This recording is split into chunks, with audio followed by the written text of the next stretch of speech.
সম্মানিত সভাপতি, উপস্থিত আলাকিনে আঞ্জুমান, বিশেষত এখানে আছেন আঞ্জুমানের ফাইন্যান্স সেক্রেটারি মহোদয়, উপস্থিত আমার পরম শ্রদ্ধাভাজন আসাদুল্লাহ কিরাম, যাদের দোয়া আমার জীবনের পাথেয়, উপস্থিত আছেন জামিয়ার আসাদুল্লাহ কিরাম, তালাবা, ছাত্রবৃন্দ, বীর ভাইয়েরা, আসসালামু আলাইকুম ওয়া রাহমাতুল্লাহি ওয়া বারাকাতুহু।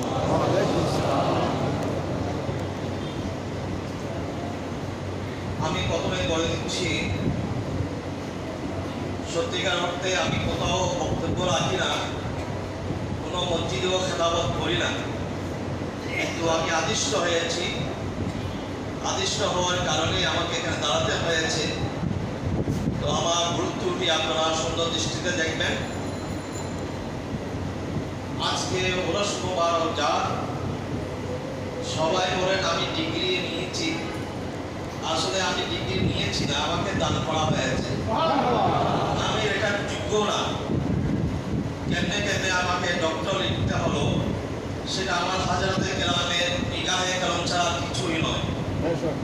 আমি এটা কোনো লৌকিক কথাই বলছি না, এটা বাস্তব। তো আমি যেই বিষয়ে আলোচনা শুরু করতে যাচ্ছি, আমার হুজুর কেবলা পীরে বাংলা মুর্শিদে করিম আল্লামা সৈয়দ মোহাম্মদ সাবির শাহ কিবলা মাদ্দাজিলুল আলী এক বক্তব্যে বলেছিলেন, हमारे ये सिलसिला इस सिलसिला में जितने भाषा के हजरात का नाम लिखे हुए हैं,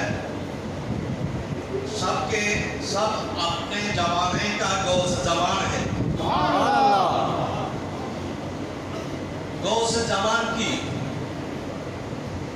হুজুর কেবলা বলেছেন সবাই গৌস জামান। গৌস জামানটা কি? এটা এমন একটা মর্তবা যেটা আল্লাহ তাআলা তার প্রিয় বান্দাদেরকে মনোনীত করেন এবং তাদেরকে এমন জ্ঞান ক্ষমতা দান করেন, যারা জমিনে বসে আসমানের খবর রাখেন, জমিনে বসে জমিনের নিচেও খবর রাখেন এবং মুরিদের তকদির পরিবর্তনের ক্ষমতা রাখেন।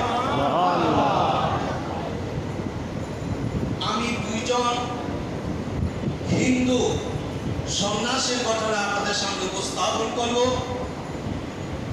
যারা আমার খাজা কুতুবে আলম গৌসে আওলা আব্দুর রহমান চৌধুরী রহমতুল্লাহের কাছে এসেছিল। একজন সন্ন্যাসী এসে বলল যে আমি অনেক দিন সাধনা করি, জপ করি। সাধনা এবং জপ করার পরে আমার মধ্যে এমন ক্ষমতা এসে এলো, আমি এই যে দুনিয়ার আসমান দেখা যাচ্ছে, আমি অতটুকু পর্যন্ত উঠতে পারি, কিন্তু তার উপরে আমি যেতে পারি না। আমি আপনার কাছে আসলাম, কি করলে আমি আসমানের উপরে যেতে পারবো? তার কথা শুনে আমার খাজা কুতুবে আলম গৌসে আওলা আব্দুর রহমান চৌধুরী রহমতুল্লাহ বলেছেন, সে কি জব করে সেটা বলেনি, কষ্ট করি জব করি। আর আমার খাজা জবাব দিচ্ছেন যে তুমি লা ইলাহা ইল্লাল্লাহ জব করে থাকো, লা ইলাহা ইল্লাল্লাহ জিকির করার কারণে তুমি প্রথম আসমান পর্যন্ত যেতে পারো, কিন্তু একটা জিনিস তুমি জব করো না, সেটা যদি করে থাকো তুমি তার উপরেও যাবে। সেটা কি? দুনিয়ার বুকে কোন সম্মানী ব্যক্তি, কোন ক্ষমতাধর ব্যক্তির কাছে যেতে হলে সেখানে রেফারেন্স লাগে, সেখানে আইডি লাগে, সেখানে কোনো জায়গা থেকে দরজা খুলতে হলে পাসওয়ার্ডও লাগে। কিন্তু একটা জায়গা আছে যে সর্বময় ক্ষমতার অধিকারী, যিনি শাহিনশাহ লা শরীকা লাহু ওয়াহদাহু লা শরীকা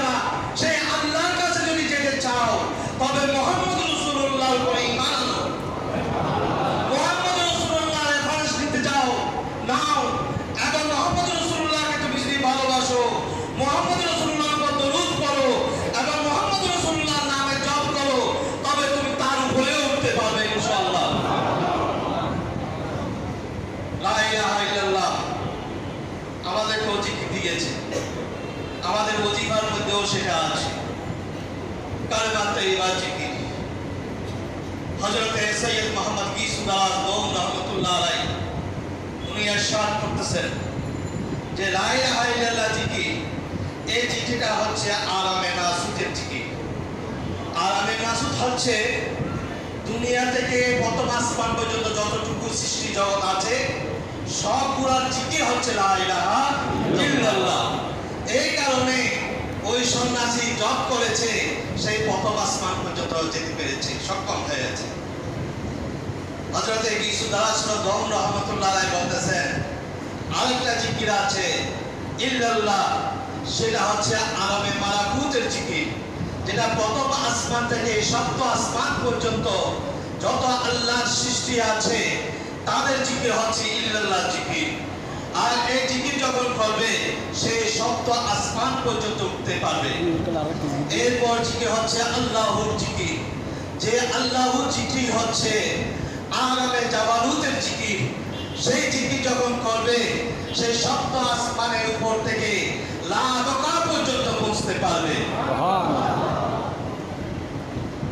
হযরত আব্দুল ওয়াহাব শাহরানী রাহমাতুল্লাহ আলাইহি বর্ণনা করতেছেন মাওলা আলী শেখ খুদা রাদিয়াল্লাহু তাআলা আনহু রাসূল করিম সাল্লাল্লাহু আলাইহি ওয়াসাল্লামের দরবারে আরজ করলেন, ইয়া রাসূলুল্লাহ, আমাকে এমন একটা জিকির দিন, ওয়াজিফা দিন, যেটা আমার জন্য সহজ হবে, আল্লাহর বান্দার জন্য সহজ হবে, আল্লাহর কাছে পৌঁছতে অনেক নিকটবর্তী হবে, কম সময় লাগবে এবং আল্লাহর কাছে অনেক উত্তম জিকির হবে, সেই ধরনের একটা আমাকে জিকির দিন। তখন রাসূলুল্লাহ সাল্লাল্লাহু আলাইহি ওয়াসাল্লাম বললেন যে আলী, তুমি আল্লাহর জিকির করো।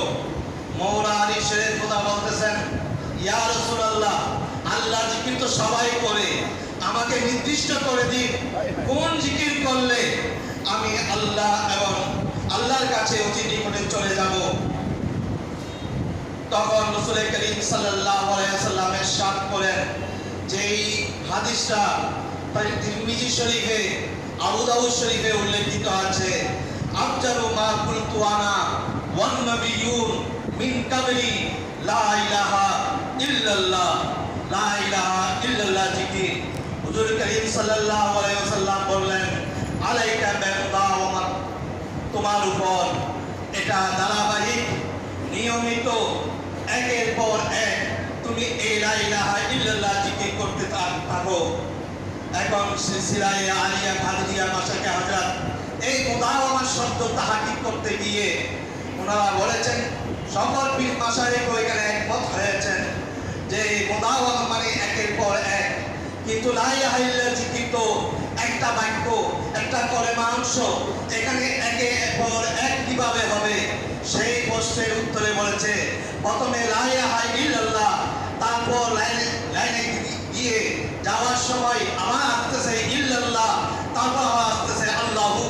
লা ইলাহা ইল্লাল্লাহ বা জিকির, তারপরে ইল্লাল্লাহ জিকির, তারপরে আল্লাহু জিকির।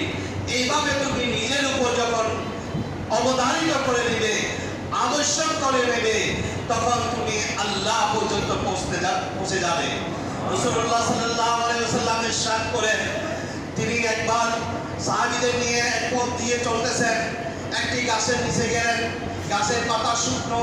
হুজুর করিম সাল্লাল্লাহু আলাইহি ওয়াসাল্লাম একটা লাঠি দিয়ে ওই গাছের ডালের মধ্যে আঘাত করলেন, সাথে সাথে শুকনো পাতা ঝরে পড়লো। তখন রাসূলুল্লাহ সাল্লাল্লাহু আলাইহি ওয়াসাল্লাম বললেন যে লা ইলাহা ইল্লাল্লাহ জিকির করবে, তার গুণাগুলো এই গাছের থেকে শুকনো পাতা যেভাবে ঝরে পড়েছে তেমনি ভাবে তার কলমের থেকে তার গুণাগুলো ঝরে পড়বে।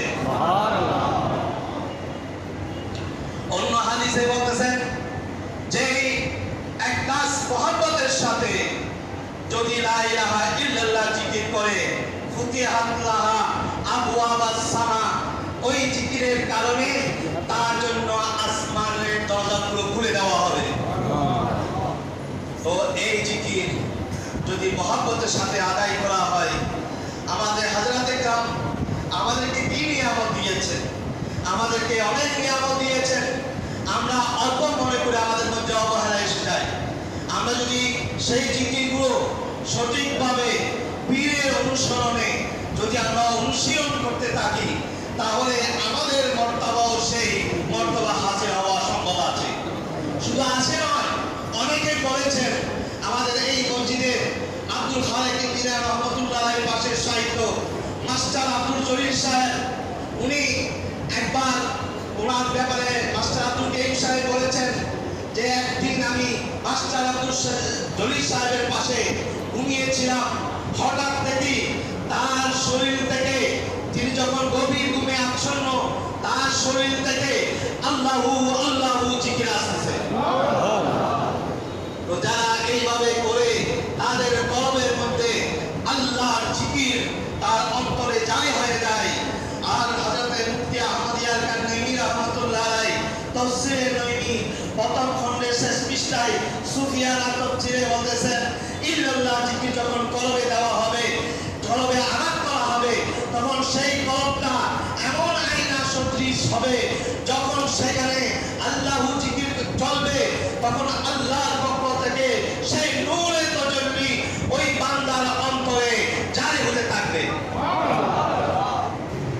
এমন আরেকটা হাদিসের মধ্যে আছে, সেই জিকির যখন করে তখন ওই জিকিরকারীর মাঝে এবং আল্লাহর মাঝে কোনো পর্দা থাকে না।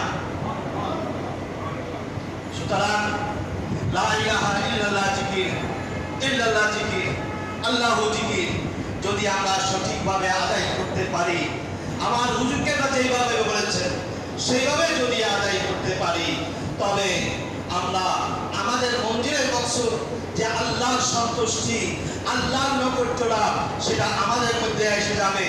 আল্লাহ রাব্বুল আলামিন আমাদের হযরত কেরামকে সেই ক্ষমতা দিয়েছেন বলে তারা জমিনে বসে, যেই জমিনে বসে আসমানে খবর লিখেছেন, তেমনি ভাবে জমিনে বসে জমিনের নিচে কি খবর সেটাও তিনি বর্ণনা দিয়েছেন, সেই ক্ষমতাও তিনি তারা রাখতেন। যেমন আরেকজন হিন্দু সন্ন্যাসী, হরিপুর জেলায় একটা কুয়া আছে, সেই কুয়াতে মধ্যে 120 ফুট পানি ছিল, সাধারণ মানুষ সেটা ব্যবহার করত। হঠাৎ একদিন দেখা গেল সকালবেলায় যে সেই পানি তলানিতে পড়ে গিয়েছে, আর এদিকে মানুষের দুঃখে আহাজারিতে সহ্য হচ্ছে না। ওদিকে এক সন্ন্যাসী অনেক বাহাদুরি করে, অনেক অহংকার করে, সে বলল, তোমরা যদি আমার কথা শোনো তবে আমি ওই নিচে পানি করে তুলে দেব। তখন মুসলমান যারা ছিলেন তারা চৌহর গ্রামে, হরিপুর থেকে চৌহর গ্রামে প্রায় 1 মাইল দূরে চৌহর গ্রামে চলে গেল। আমার হুজুর খাজা আব্দুর রহমান চৌধুরী রাদিয়াল্লাহু তাআলাকে মানুষের দুর্দশা, মানুষের কষ্টের কথা বর্ণনা করে ওই সন্ন্যাসীর অহংকারী কথাবার্তাগুলো বর্ণনা করে দিলেন। তখন আমার খাজা কুতুবে আলম গাউসে দাওলাত এমন জজবা এসে গেল, সাথে সাথে বলে দিলেন, কেসি রুকনে চাহতা হ্যায় তো লুকিয়ে। একটুকু বলেছেন কোথায় চৌহর শরীফ আর কোথায় হরিপুর কুয়া, সাথে সাথে ওই কুয়া থেকে 180 ফুট করে পানি উঠে গেছে। তো আমার হুজুর কেনা ছিলেন চৌহর শরীফে, আর এই পানি কুয়া ছিল হরিপুরে। হরিপুরের সেই কুয়া পানি আজ কেউ বন্ধ করতে পারে নাই। আপনি সেই 180 ফুট এখনো চলমান আছে। আমার মৌজুদা হুজুর কেনা একবার কথা প্রসঙ্গে আমাকে এই ঘটনাটি বর্ণনা করেছে। সুবহানাল্লাহ।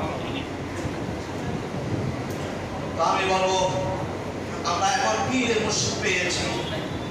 আমাদের পীর যদিও চৌহর শরীফ শ্রীপুর শরীফে আছেন, আমাদের খবর রাখেন, আমাদের গুপ্ত খবর, আমাদের মনের মধ্যে যে খবর সেগুলো তারা বুঝতে পারেন। আমাদের আঞ্জুমানের রহমানি আহমদিয়া সুন্নিয়ার সম্মানিত সেনারি জাহান মহোদয় তশরিফ রেখেছেন। আমরা আরেকবার বলি মারহাবা। আমি যে কথাটি বলতে চেয়েছিলাম, আমার হুজুর কেনা হযরতে কেরাম যারা আমাদেরকে দেখবেন, আমাদের সাথে আমাদেরকে হেফাজত করবেন, একটা জিনিস আমাদের মনে রাখা দরকার, সেটা হচ্ছে বায়াত হওয়া মানে পীরের সাথে সংযোগ স্থাপন করা। বায়াত হওয়া মানে যোগাযোগ রক্ষা করা নয়। যোগাযোগ রক্ষা করতে হলে, পীরের সাথে রুহানি যোগাযোগ রক্ষা করতে হলে অবশ্যই নিয়মিতভাবে আমাদের ওজিফাগুলো ঠিকভাবে পীরের অনুসরণে অনুশীলন করতে হবে। যদি আমি অনুশীলন করি, আমার কলবের সাথে আমার পীর মুর্শিদের সাথে যোগাযোগ হয়ে যাবে। হযরতে আব্দুল ওয়াহাব শাহরানী রাহমাতুল্লাহ আলাইহি বলতেছেন, এবং আমার হুজুর গৌস পাক রাদিয়াল্লাহু তাআলা এই কথা বর্ণনা করেছেন যে কেউ যদি পীরের ওজিফা পালন করে, হুজুরের ভয়েস, পীরের ভয়েস তখন মুরিদের অন্তরে জারি হয়ে যায়। আর যখন জারি হয়ে যায়, রন্ধ্রে রন্ধ্রে শরীরে অনুকর্মানুতে যখন সেই ভয়ে জারি হয়, তখন সাজাতে আর সেখানে কোনো শয়তান তাকে পরাজিত করতে পারে না। সুতরাং আমরা যদি মুরিদ হই তবে অবশ্যই আমরা জিকিরের মাধ্যমে আমাদের পীরের আদর্শ, পীরের গুণাবলী আমাদের ধারণ করতে হবে। পীরের গুণাবলী যখন আমরা বায়াত হব, তখন আমাদের মাঝে আর কোনো বেয়াদবি আসবে না। আমরা যখন বায়াত হব, তখন আমরা নম্র হব। আমরা যখন বায়াত হব, আমরা তরিকতের আমলগুলো অনুসরণ করব। আমরা যখন বায়াত হব, তখন আমাদের মাঝে হক হালাল এগুলো আমাদের মাঝে আসবে। আমরা চিন্তা করব এবং সেই অনুসারে আমরা আমল করব, আমরা গ্রহণ করব। আমাদের এখন যুবক ভাইদের মধ্যে দেখি ইদানিং যে ফেসবুকের মধ্যে হুজুরকে আমরা ছবিকে আয় করে বিকৃত করে দেওয়া হয়। তার মাঝে সেটা তার মানুষের সুন্দর হতে পারে, কিন্তু এটা বেয়াদবি, এটা চরম বেয়াদবি। সুতরাং আমি ভাইদেরকে বলবো, এইভাবে করার দরকার নাই। আপনার পীরকে যদি আপনি ভালোবাসেন, তবে আপনার অন্তরে যেই পীরের কথা ভালোবাসেন, সেই পীরের তাসাউর যদি করেন, আপনার অন্তরে তার ছবি অঙ্কিত হয়ে যাবে। আপনি যেভাবে চান সেইভাবে আপনার পীর আপনার কাছে এসে হাজির দেবেন। সুতরাং আমাদের সকলের একটা বিষয়, এটা তরিকত, এটা কোনো রাজনীতি নয়, এটা তরিকত। এখানে কোনো গণতন্ত্র নেই। অনেকে গণতন্ত্রের কথা বলে, এখানে কোনো গণতন্ত্র নেই। একটাই তন্ত্র, সেটা হচ্ছে পীরতন্ত্র। পীরে যেটা বলে, কোনো কথাই ছাড়াই, কোনো বিচার বিশ্লেষণ ছাড়াই মাথায় ঝুঁকে দেওয়া, এটাই হচ্ছে মুরিদ। যে মুরিদ হয়েছে তাকে এভাবে করবে। আর যে বিচার বিশ্লেষণ করে নিজের মন গলা ব্যাগটা খুঁজে, সে কখনো মুরিদ হতে পারে না। অতএব আমি আমার কথা যদি কোনো ভুল ডাকতে হয়, আমি আবারও ক্ষমা চেয়ে নিচ্ছি। আমার বক্তব্য দীর্ঘায়িত না করে আমার বক্তব্য এখানে শেষ করলাম। ওমা আলাইনা ইল্লাল বালাগ ওয়া মা তৌফিক ইল্লা বিল্লাহ। আসসালামু আলাইকুম ওয়া রাহমাতুল্লাহ।